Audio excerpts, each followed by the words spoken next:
So welcome everyone to our webinar on facilitating and engaging virtual classroom. And we're going to talk about building teaching presence from day one.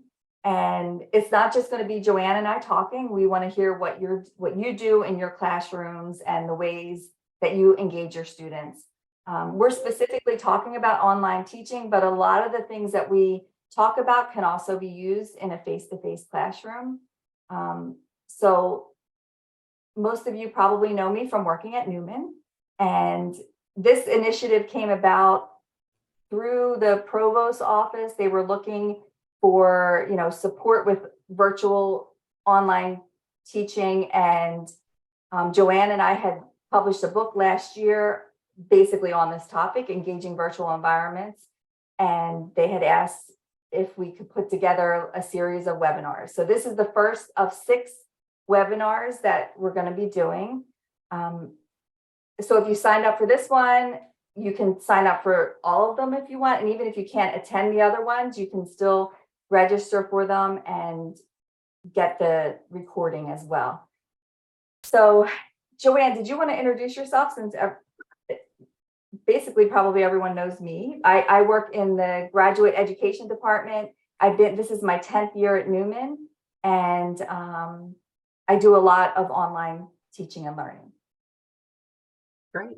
Well, hello, everybody. My name is Joanne Rice-Avuto, and I actually am the program director of the early childhood department at Harcum College, as well as I am an assistant vice president of instructional success. So at Harcum, I'm in charge of all of the faculty development programming, and I facilitate all the workshops and that sort of thing. So as Laura had said, we had collaborated together and we wrote this wonderful book that we are going to base our 6 webinars off of. So today we are going to focus in on teaching presence. And we want to make this collaborative, where we want you to have input. We want you to be, able to participate if you'd like. We're just going to move along, and we are going to ask you several times to participate by either using the chat box, or there's going to be an online polling system, which I will get into as we move along. All right, without further ado, we're going to go into our takeaways here. If my screen will go, there we go. All right, so in the chat box, if you could just type in what department you are from. Give everybody a second to participate here. It's nice to see everybody's different backgrounds and what departments. Social work, health science, school of business, English, Spanish, ecology. We have a nice mix. It's awesome. We do. This is great. Wonderful. Philosophy, education. Great. A lot of different backgrounds. So this will make for a good webinar. Lots of different perspectives here. Okay, so we just wanted to show you what our goals are for our session. Our goals, we want to share, as we had said before, we want you to share, and we are going to share ways that we can engage with our students in a virtual environment. As Laura had said, a lot of the things that we cover in here definitely lends itself to the virtual environment, but it also lends itself to the face-to-face environment too. We are going to talk about a lot of different tools, but you can also, you might use a different tool, and we're going to emphasize it's not the particular tool, it's just how do you use something like that to be engaging in your classroom. So, and if you are using something that's similar to us, put it in the chat box. We love to see, like, oh, I don't use this polling platform, I use Mentimeter or whatever. And it's nice to share so everybody can see what everybody else is using as well. We'll also talk about different LMS systems too, because I know Laura is on one at Newman, and at Harcum we are on Canvas, and another institution I'm at B2L. Hi, Laura. We're on Canvas now officially. Oh, you are? Okay. As of tomorrow, or not tomorrow.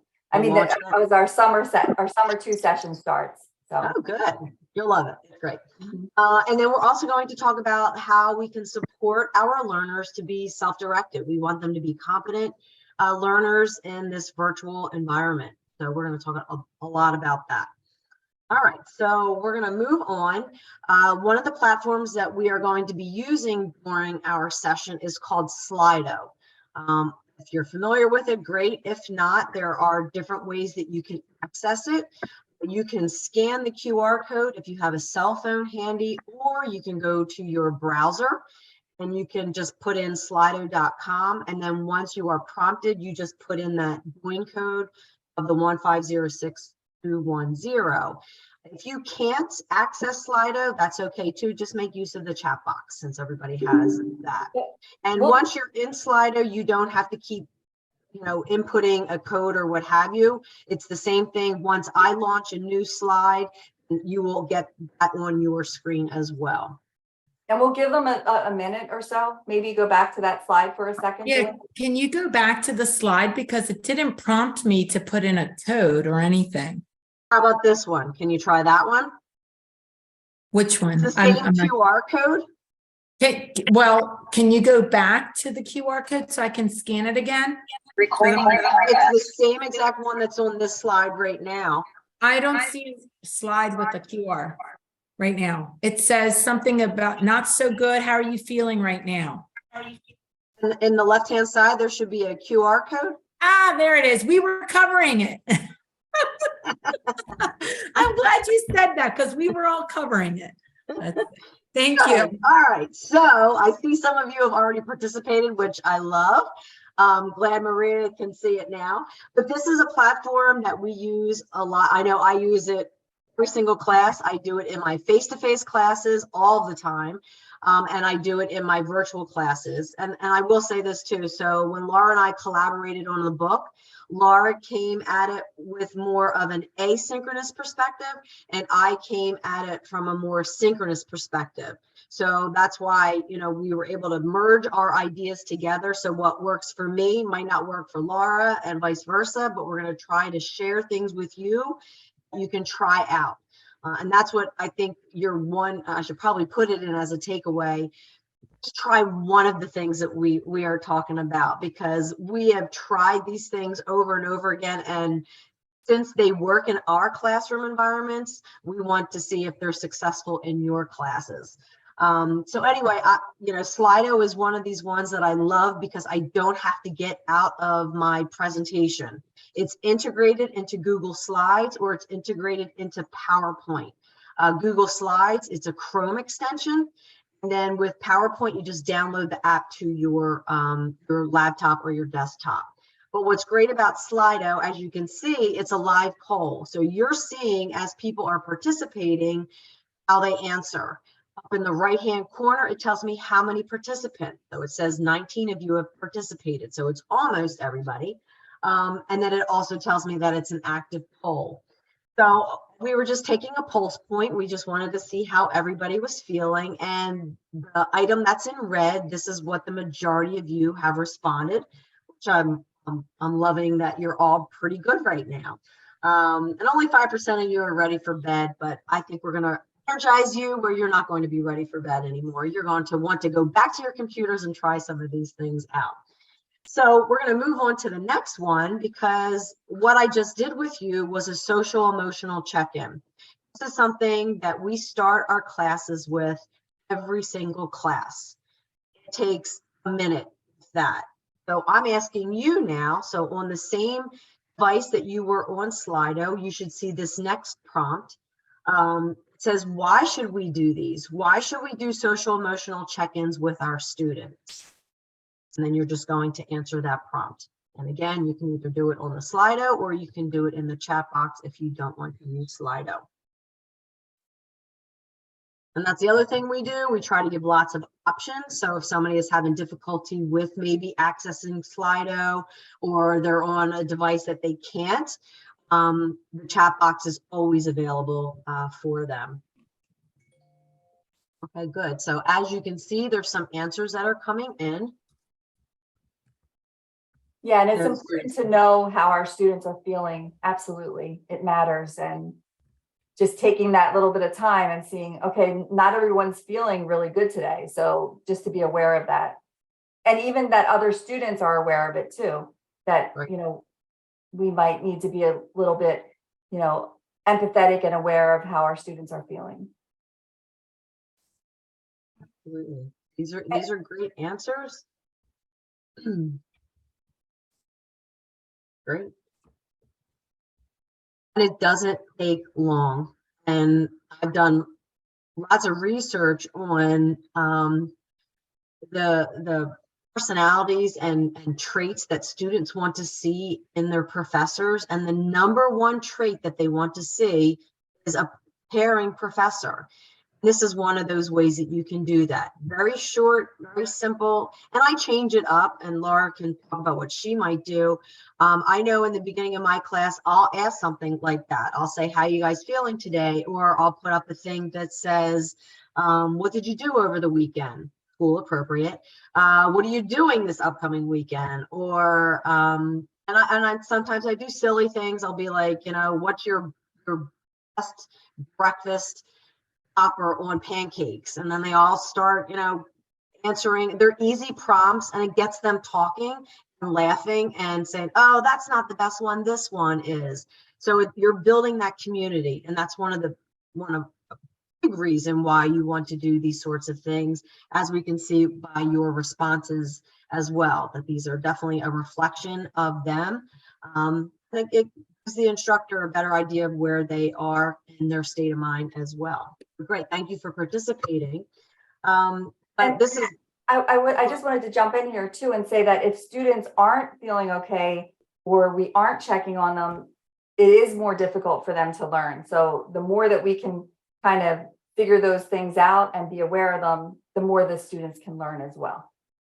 absolutely. And going into that, I mean, the chat box can be private. So the student might say, hey, there was a death in my family. You know, if I'm not into today's class, that's why. So it gives us an idea of what's going on in their lives. And we show that we care about them and what's going on, because they are going to be affected by what's going on in their personal lives. But going back to what I originally said, it's building that community. We want to build community in our classes, especially in the virtual environment. You're going to hear students say like, oh, I don't feel like I'm a part of this because we're not face to face. We're not physically seeing each other in a space, a physical space, as opposed to being on Zoom. And as I said, it shows the students that we care about them. There are things on Pinterest. I'm a big Pinterest user. I put in there like, things to ask on a Monday, and it'll be like Maniac Monday, and then it'll give me a prompt, and I'll put that up on my Slido, and then they respond to that too. I just got back at the end of my course. I always send my students a evaluation, not even evaluation, it's more of like a feedback tool. It's not for my school, it's what I create. And I ask them, you know, like, how did you feel a part of the classroom community? And they always say, oh, I love the prompts that you use. Some were silly and some were, you know, how I was feeling and that sort of thing. A big part of building that community is so they have a safe space and they feel like they have a sense of belonging. And we want them to feel that way in all of our classrooms, you know, whether it be virtual or it's in a physical classroom setting. It's a nice icebreaker. I love to do icebreakers just to get them moving along. And as I said, a lot of times it has nothing to do with course content. It's like my background, 76ers. That's going to be my next prompt. Like, hey, who's watching the game tonight? You're going to see who likes basketball, who doesn't like basketball, or whatever. And then I'll have somebody who raises their hand. What's the 76ers? And I think students are more willing to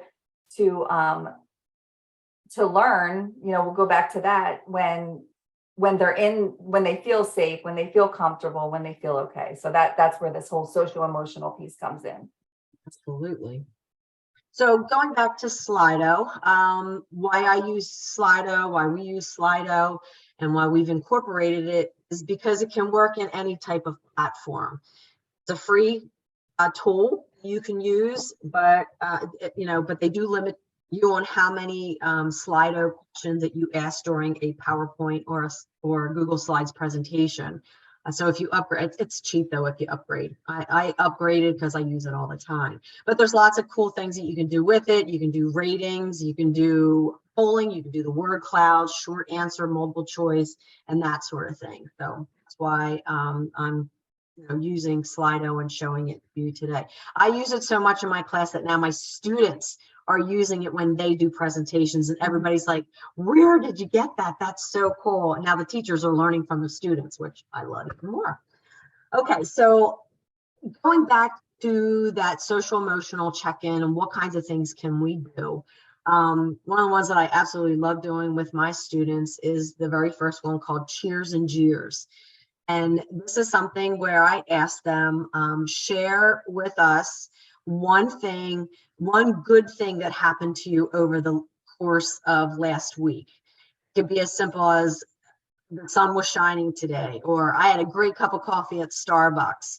And then we just go around the room and everybody participates. And it's such a positive thing. And my students love, and they'll ask me, hey, can we do cheers and jeers because something really good happened for me today? And as I was sharing with Laura before, I have this cool little tool that you can have confetti. Hey, there's my confetti. So when somebody says, hey, I just got a new job or something that was really great, I throw the confetti up, and all I use with that is Control Alt and the letter C. And I'll do it again so you can see it. Missed it. Confetti comes flying up onto the screen. Other ways, if you don't want to use other platforms and so forth, there's emojis that are integrated into Zoom or whatever platform you are using as your virtual classroom. So there's emojis, there's polling on your on Zoom, there's ratings. You can do a Wordle, which I should share with you how you can create your own Wordle. I usually have that up as my students are getting into the class where they can try to figure out my word of the day. And many of these things you can also do in an asynchronous environment. So as Joanne shared in the beginning, a lot of her focus is on synchronous instruction, and a lot of my focus is on asynchronous instruction. So you can still build community with many of these things. You can have a weekly check-in in your asynchronous course. You can use Slido polls in your asynchronous course. You can do a cheers and jeers, one week, so students can still have those experiences, whether you're teaching synchronous, asynchronous, or face-to-face. When I would teach face-to-face, I would still do those kind of check-ins. The students would go to, a Jamboard or a Padlet or something like that, where they would, have an experience of doing something to check in. So definitely these things are ways that you can use in any class environment.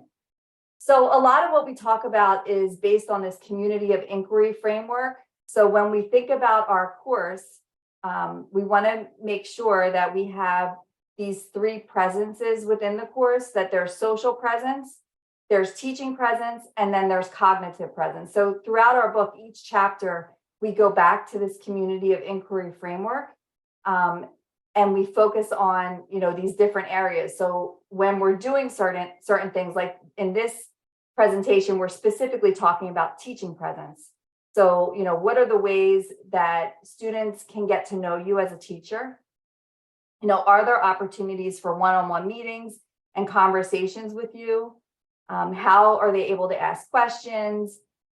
How are they engaged with teacher-directed assignments? How are topics or projects introduced? So in an online course, they don't have you in front of them, in a class face-to-face. So sometimes that can be challenging. So what are ways that you can create that teaching presence in an asynchronous environment? So for example, creating a video explaining, a project, or offering optional synchronous sessions that students can join to talk about different things. So these are all different ways that you can create this teaching presence within your online environment. Also, planning and preparing an online course for student engagement. So yeah, we know they need to learn content. That's really important. But are they getting opportunities to engage with each other? And are they getting opportunities to engage with the content. How are they doing this in this online environment? So those are things that we really want to think about as we're building our online class. And also, it's really important to create an environment that is authentic and supportive. So, I mean, students know when they're in that kind of environment. So, and you can do that in an all online course. Absolutely. There's so many different ways that you can make sure that teaching presence is there. In our other webinars, we'll talk about, the other presences as well, and they're all part of the course. But, for this one, our main focus is the teaching presence. Sorry. Oh, got it. Okay. I'm clicking it. It's just not going. Not going yet. Oh, hold on. Was that it? Oh, yeah. Oh, There it is. okay. So this poll is actually a word cloud. So you're just gonna share, a few, it's either 1 or 2 words, I think, like a phrase of ways that you build teaching presence in your virtual course. And it could be, even if you're not teaching in an online environment yet, it can be any way that you build teaching presence.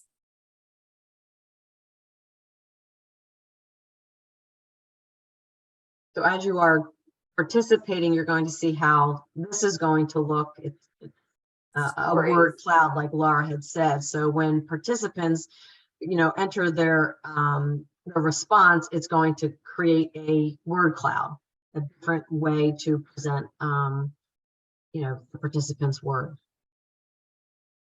I love this. And yes, and sometimes it's easier to do some of these things in a face-to-face environment, but there are ways that we can do it in a virtual environment. And videos, sharing stories, discussion boards, blogs, real life experiences. Yes, our students want to know what we have to offer them about the content. They want to know, our expertise. And there's ways that we can do this in very engaging ways, and you're listing so many of them. Right. I use VoiceThread a lot, and the reason I use VoiceThread is because I like to hear my students, see my students. I feel like that, like I can't imagine teaching an online class without using that tool, because it's interactive and it provides students opportunities to hear each other. I think, it also builds teaching presence as well. Okay, so real life experiences, homemade videos. Yeah, those office hours are really important. Like I offer weekly office hours, and I just get excited when students sign up for them. I'm like, oh yay. And then there's some students that they'll sign up every week. And then if they don't, I'm like, where are they? Like, why didn't they sign up for these office hours? So it is, those type of opportunities are really important in online environments, especially. Okay, so that's another example. I use Padlet. Some of you also use Padlet. We've been in meetings where we've used different tools like this. I'm going to actually put, you can actually add to that Padlet. I'm also going to put the link in the chat for you. So does everybody know what Padlet is then, Laura? I think so. For if anyone hasn't used Padlet yet, it's basically like a bulletin board. You can do anything with Padlet. You can have your students create videos and add them to the Padlet. You can have a Padlet as like an introduction where they put a picture, a video, text, or a prompt introducing themselves. You can use it throughout the course as a discussion board where they can share ideas with each other. I've used it where they share assignments with each other. So, not only am I seeing their presentations, but everyone can see everything that's being submitted. So there's lots of good ways to use Padlet. So if any of you use it and use it in a different way, you can go ahead and add that in the chat. On the link that I just shared with you, I left this up from the last time. Joanne and I did this presentation. We've actually done this in different environments. We've done it in other universities. We did it for the publisher of our book. So I left the Padlet that we created then. And so other people shared ways, that they used it, like sharing personal experiences in the field. You can have a Padlet. Someone said they used it as an icebreaker where students found 5 pictures that represented themselves and then discussed how the images are meaningful to them. Somebody shared their most favorite place. So yeah, so if you wanted to add to that and see how it works, all you have to do is double click on it or click on the plus sign, and it's really easy to add to. Also, it's free. You can make 3 of them for free. And then after 3, you either delete the other ones you made if you need more, or it's very reasonable if you wanted to make more. I pay for it because I use it so much. I do too. Yeah, you do too. I know, I pay for all these tools because I can't imagine teaching a class without them. Right, right. But my suggestion would be to kind of find one thing and try it Mhm. out and see, what you might want to use in your class. All right, so this one, we talk about 5 ways to build teaching presence. So personalizing your course is really important, letting your students get to know you both personally and professionally. So Joanne and I shared examples of how we do that in the next couple slides. Mhm. Also, going back to doing those consistent check-ins, which can be asynchronous or synchronous. Encouraging one-on-one virtual meetings, which you all said too in our word cloud.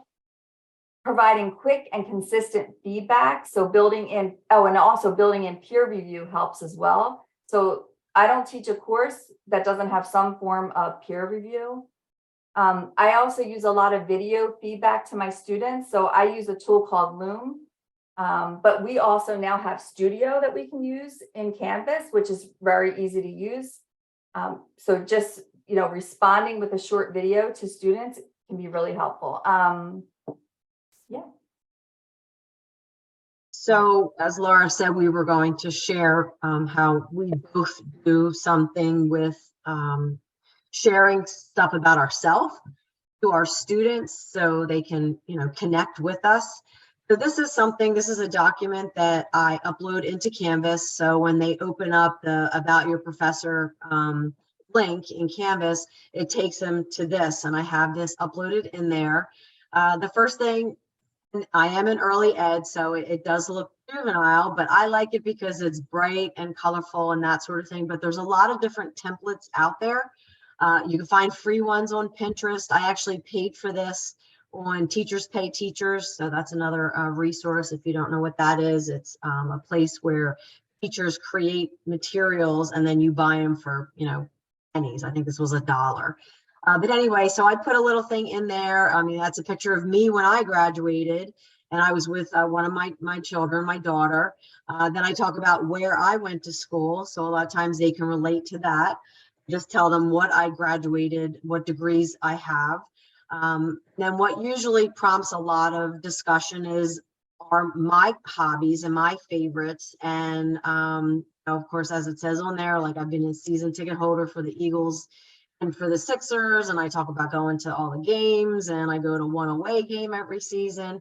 So that prompts a lot. And then another thing that students hear a lot about is when I travel, I usually go to Mexico and I do a lot of scuba diving. So I usually come back with videos and that sort of thing. And my students are, they love hearing about my little adventures.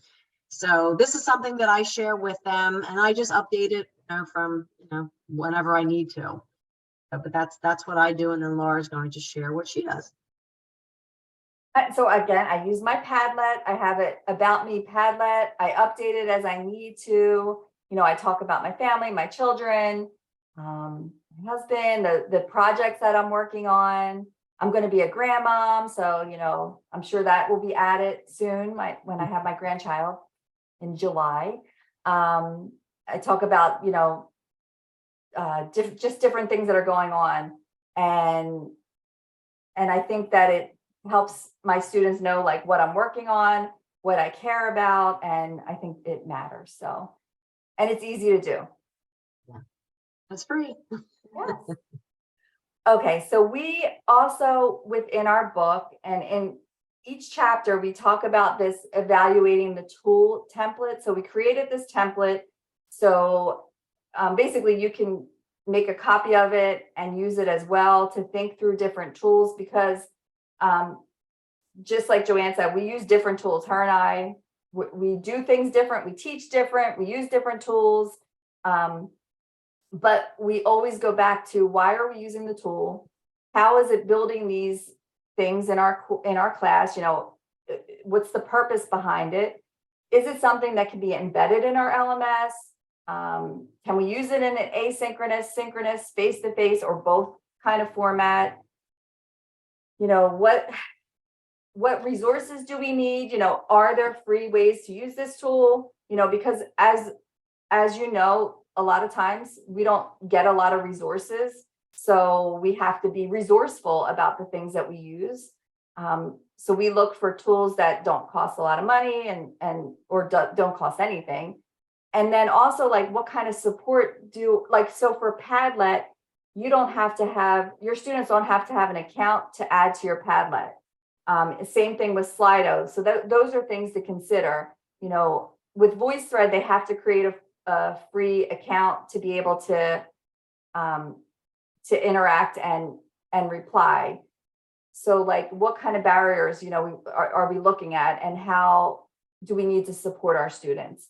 Also, if the tool that we decide to use isn't working, what else can we do? So these are things, again, we're going to share a folder with you that has a lot of resources that you can make copies of and use if you choose.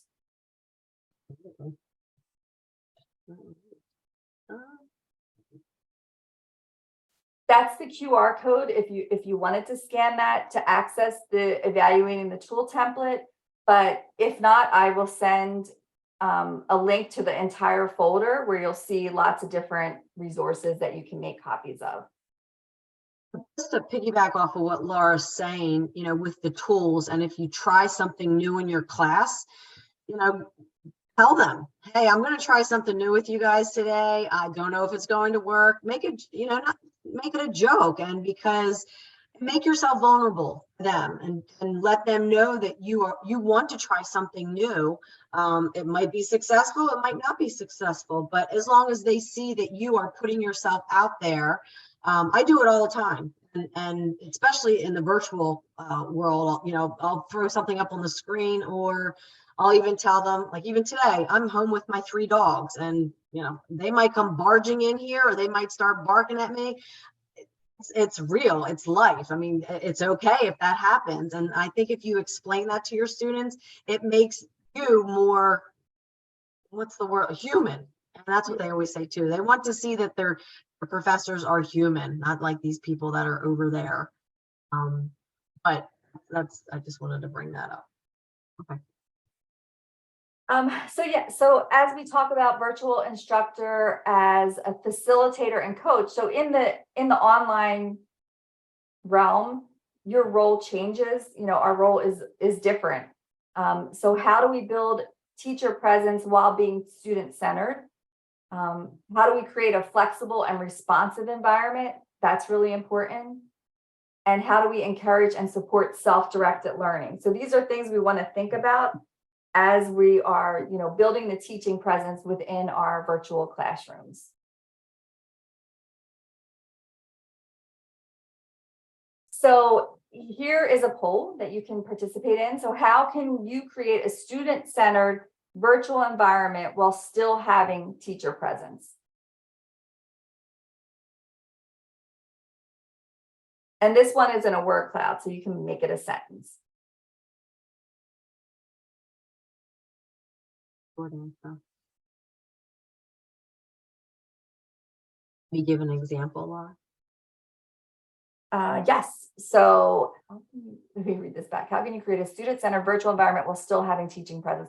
So I think it's important to, you know, create opportunities for students to have authentic assessments and opportunities to explore the course content in the course, while also being, you know, supported by the teacher. And also, I believe in always having students work in groups as much as possible. even in a completely asynchronous course, and they can do it, and it is possible. I mean, I've taught where students have been not at Newman, but at another institution where they've been all over the world and still managed to work together in an asynchronous environment. So I think students really do need opportunities to work with each other too. So collaboration, yes. Yep. Being honest and real, weekly emails, weekly videos, checking in. I think checking in often is really important. Giving students options, absolutely. And we talk about that a lot. They definitely need options. They are not all the same. Creating assignments that ask students to connect course content to their own experiences, absolutely. Opportunities for reflection. Okay, that's good. Like Discussion board as a virtual water cooler. Great. And that's another thing too, like other ways I think students really need opportunities besides discussion boards. I think discussion boards are good, but like how else can they interact with one another? Because I think sometimes they might get tired of doing, of the same thing. So I think that goes back to that answer about giving student options too. Mhm. I think that's isn't that our next webinar, talking about student options? I thought that was our next I one. think- Maybe it's two. Yeah, One of them, I get them all mixed up. yes. And I also Collaboration. think about being honest. I think that's, even if we're, trying something, it doesn't work, or, maybe you do have a group assignment and it seems like it ended up being a disaster. Like that stuff happens. Like, how do we learn from that? How do we help our students learn from that? If they are working in a group and it's not working out, how do they, this is real life. Like, how do you problem solve that? How do we make it so that everyone is, when we do talk about this in the book too, like accountability is important, but we don't want other students in a group to have to be accountable for somebody else. So there's ways to do that. We have rubrics about that. I think that's really important too. Like, you're responsible for this piece. The group is responsible for this piece, but if this person doesn't do this part, it's not going to affect you. I think modeling, learning, and flexibility is really important too. Absolutely. And showing students how you can communicate in an asynchronous environment and still be engaging will help them to do the same thing with their groups. Engaging in student-led conversation with instructors, I think that's awesome. I really like the flexibility one. I think that's really Yeah, important. and Showing them, modeling that it's, it's okay to be flexible. yes, adapt, adjust, improvise. Oh my goodness. If we had, I think Joanne and I did research during COVID about virtual learning, and that's what came out of it. Just like the level of flexibility that we needed, and also the social emotional stuff that everybody needed as well. Those were themes that kept coming up, and also faculty felt that they wanted to try different tools, but maybe they didn't feel as supported as they could be. So I think that's why having these kind of conversations, also having a peer or someone to say like, look, I'm going to try this tool and like, let's talk about it. I think that is helpful as well. And that's what Joanne and I do a lot. Even though we're very different, we work together well, we get ideas from each other. And I think it's really, it's helpful to have people like that.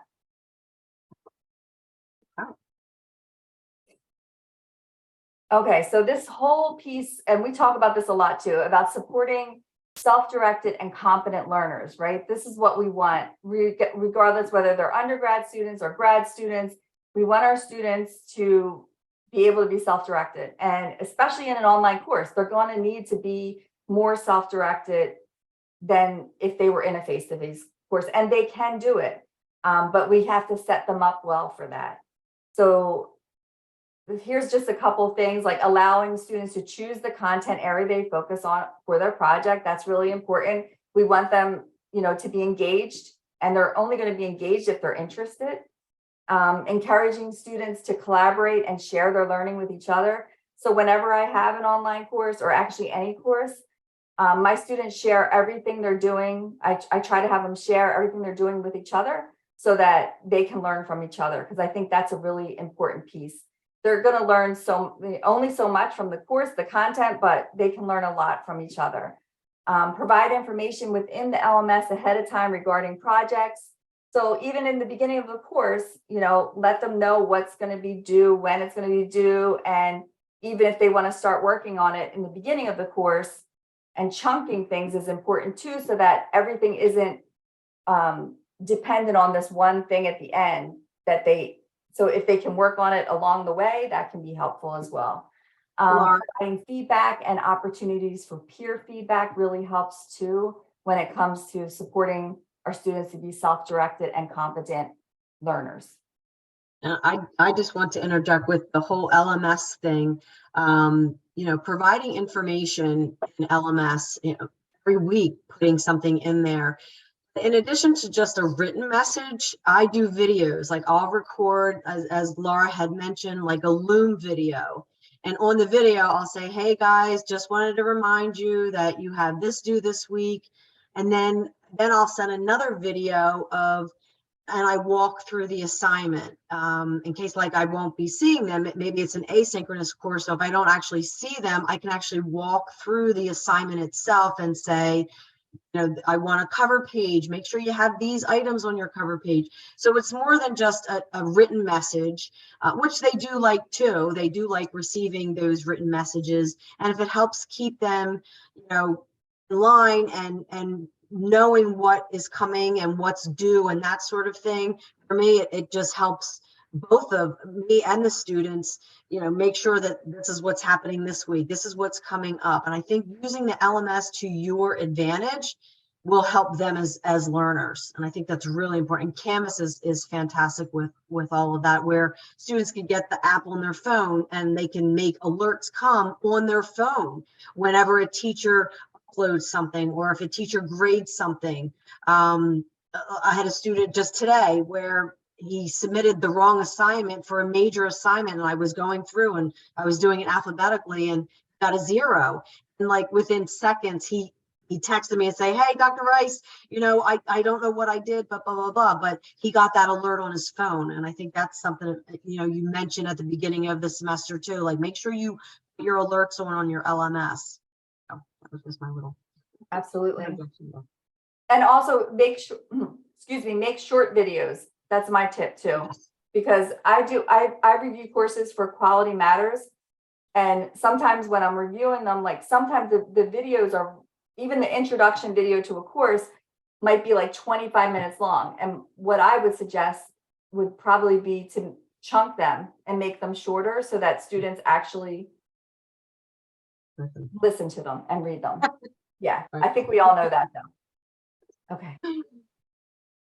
Oh, okay. So this is the supplemental guide that I'm going to actually put a link. You can also scan the QR code. So Joanne and I, when we wrote the book, we also created a supplemental guide so that we add a bunch of things. Actually, we continue to add these things. Second,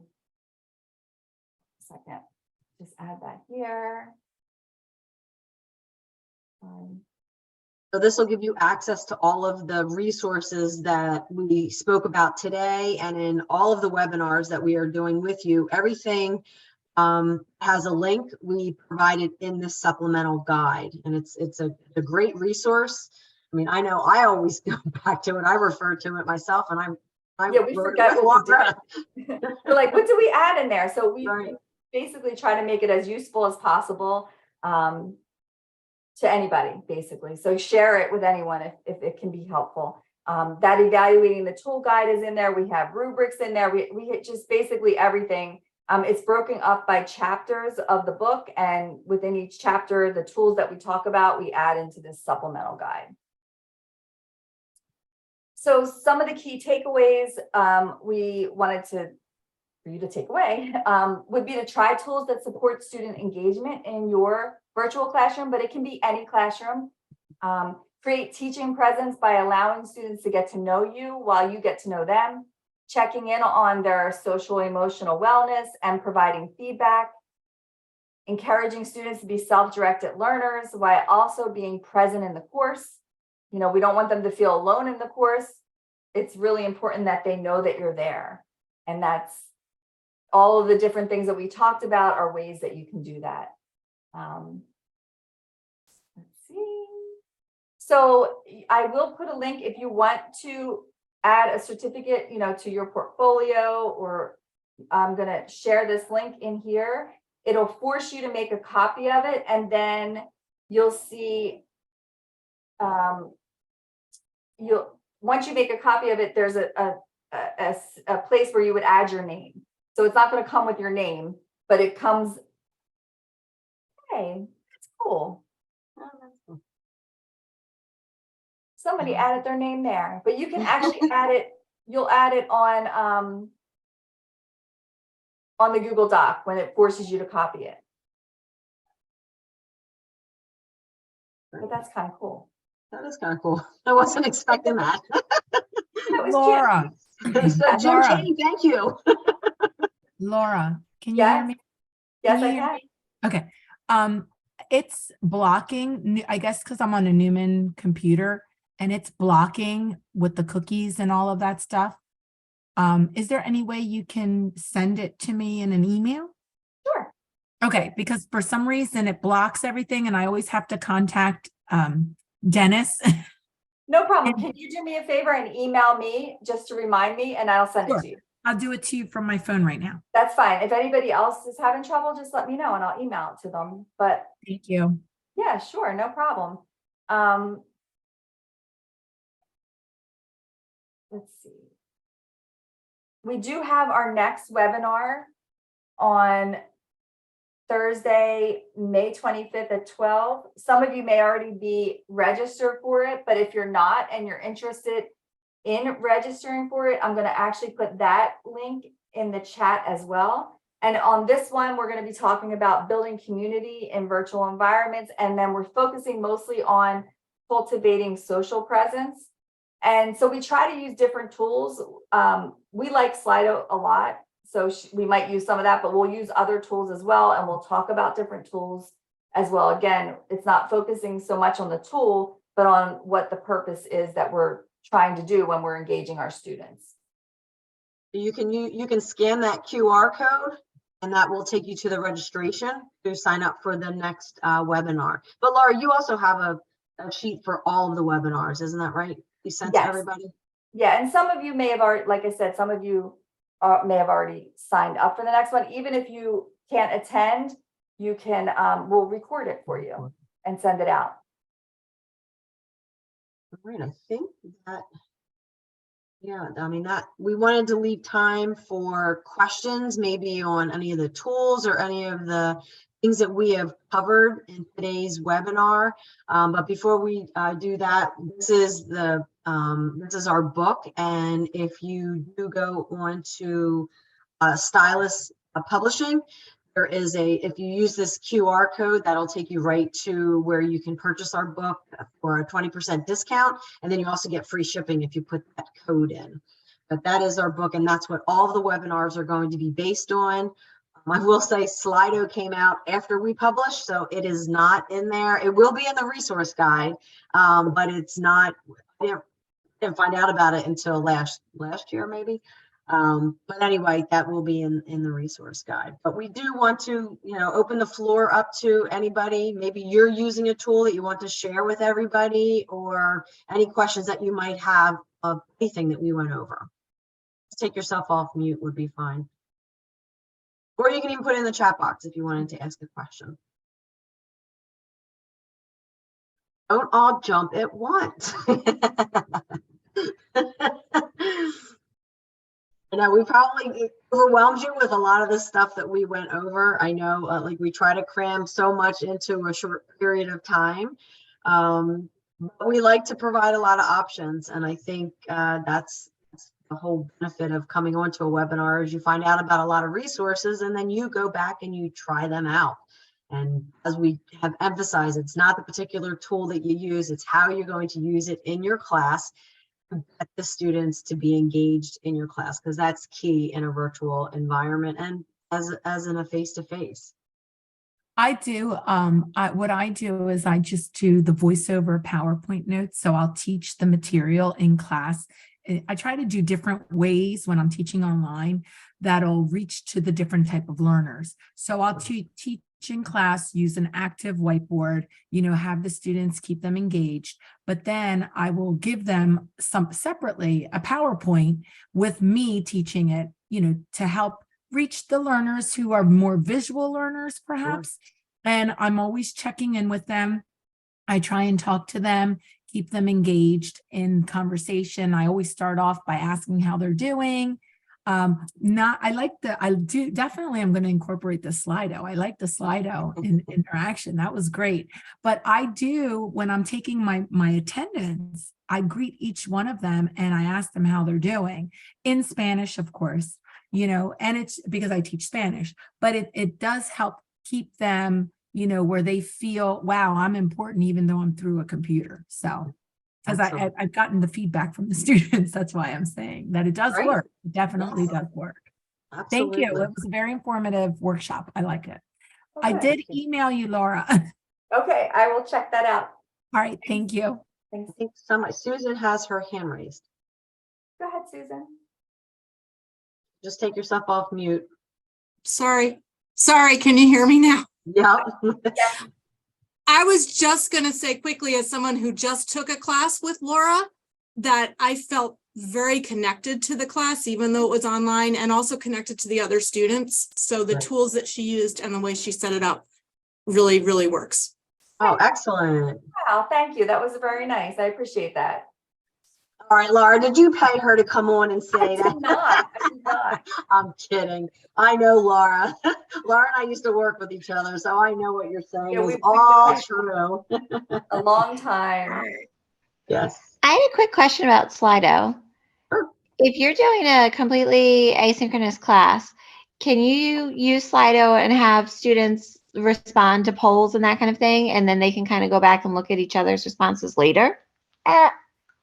Laura, I know you attempted this, didn't you? Yeah, that's a good question, because as soon as Joanne was using it, that was my first thought, was like, well, this isn't going to work for me because I'm asynchronous. But you can, yes, you can set up polls, because I actually set up a poll with my friends one time as a joke, I think, and I used Slido, and you can see the responses just like we did, but it is asynchronous. So you could set it up, send it out as like an announcement, or, set it up as a page in your Canvas, and then everyone you could embed it, and then everyone would see the responses. So yes. Awesome. Thank you. But I haven't tried it in a course yet, just fooling around with it, but yeah. This summer I'm going to be doing it. Yes. Yeah, that's the kind of fun things I do with friends, right? Yes, Slido does create the QR code, Jim. Yep. Thanks, Devin. Thank you, Yeah, everyone. so I can go back to that too. Slido creates everything. Like they create slide and everything.